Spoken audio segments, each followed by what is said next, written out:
प्रिय भावकों, जय श्री कृष्ण। आज मैं आपको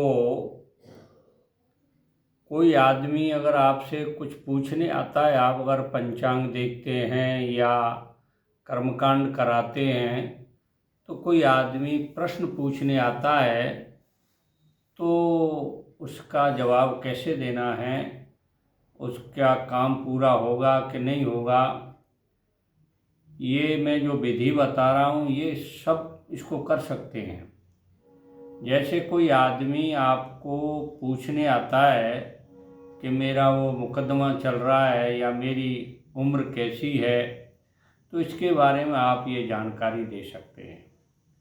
देखिए, जिस दिन कोई व्यक्ति आपसे पूछने आता है कि मेरा ये काम होगा कि नहीं होगा, तो क्या स्थिति है इसके बारे में, तो उस समय जिस दिन वो आता है उसकी तिथि, जो समय तिथि है उसको नोट करें, और वार कौन सा वार है वार को नोट कर लें, और नक्षत्र कौन सा है उस समय जो नक्षत्र है उसको नोट करें, संख्या नोट करें। जैसे वार है, सोमवार है तो दूसरा वार है, ठीक है ना, गुरुवार है तो 5वां वार है, शनिवार है तो 7वां वार है।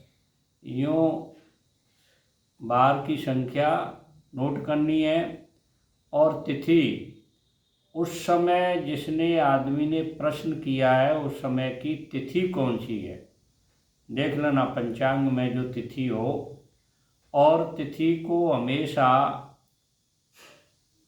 शुक्ल पक्ष की एकम से एक माननी चाहिए। जैसे अमावस 30 की होती है, संख्या 30 होती है अमावस की, तो शुक्ल पक्ष की जब एकम आती है उससे एक शुरू होती है और पूनम को 15 होता है। अब जान मान लीजिए कृष्ण पक्ष की एकम है तो 16 माननी है, बीज है तो 17 माननी, ऐसे लिखना है, ठीक है ना। तो अलग अलग संख्या, तिथि, वार और नक्षत्र 3 लिख लिए आपने। तो तिथि के नीचे जो संख्या लिखी है उसमें, और वार के नीचे जो संख्या लिखी है और नक्षत्र के नीचे जो संख्या लिखी है, प्रश्नकर्ता के नाम के अक्षर जोड़ दीजिए। कितने अक्षर हैं उसके नाम में वो जोड़ दीजिए। तिथि में जोड़ दो, वार में जोड़ दो और नक्षत्र में जोड़ दो।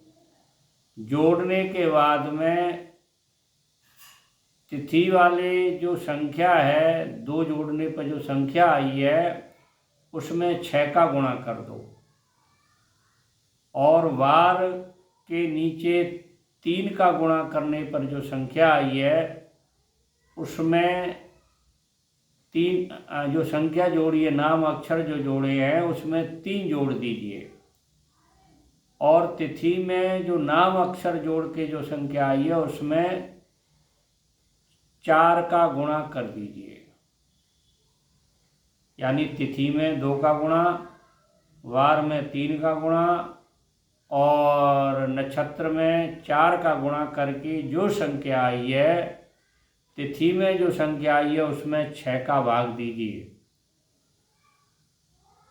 और वार के नीचे जो 3 का गुणा करके जो संख्या आई है उसमें 7 का भाग दीजिए, और नक्षत्र के नीचे 4 का गुणा करने पर जो संख्या आई है उसमें 8 का भाग दीजिए।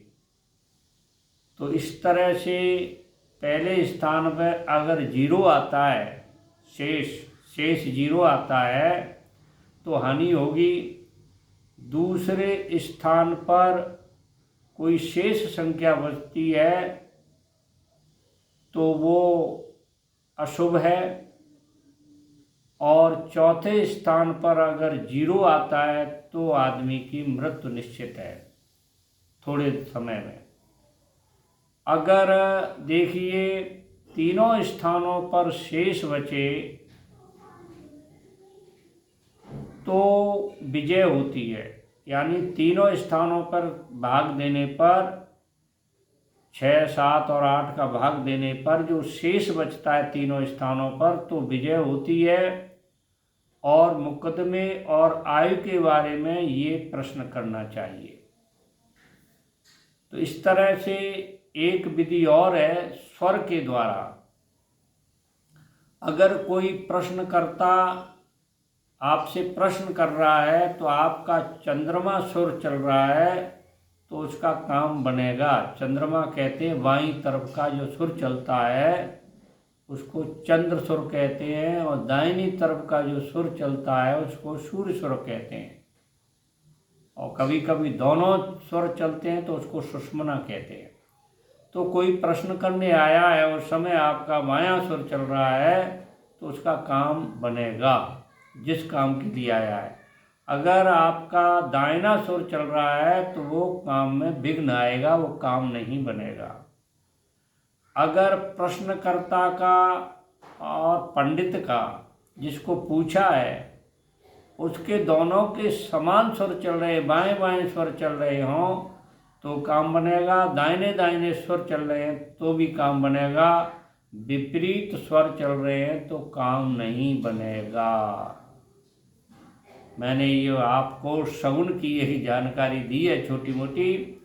अगर आपके कई काम आए तो इसको काम में ले लेना। आप अगर दूसरे को काम में नहीं लें तो अपने काम में ज़रूर ले लें, ठीक है ना। अगर आपको ये मेरी बात अच्छी लगी है, अच्छी लगी होगी, इसलिए मेरे चैनल को सब्सक्राइब करें, लाइक करें, शेयर करें, देखें ज़रूर। आप देखते नहीं हो, देखो इसको। मैं आपको अच्छी अच्छी चीज़ ढूंढ के दे रहा हूँ, फिर भी आप थोड़ा देखो इसको, ठीक है ना। आपके ज्ञान की चीज़ है। जय श्री कृष्ण।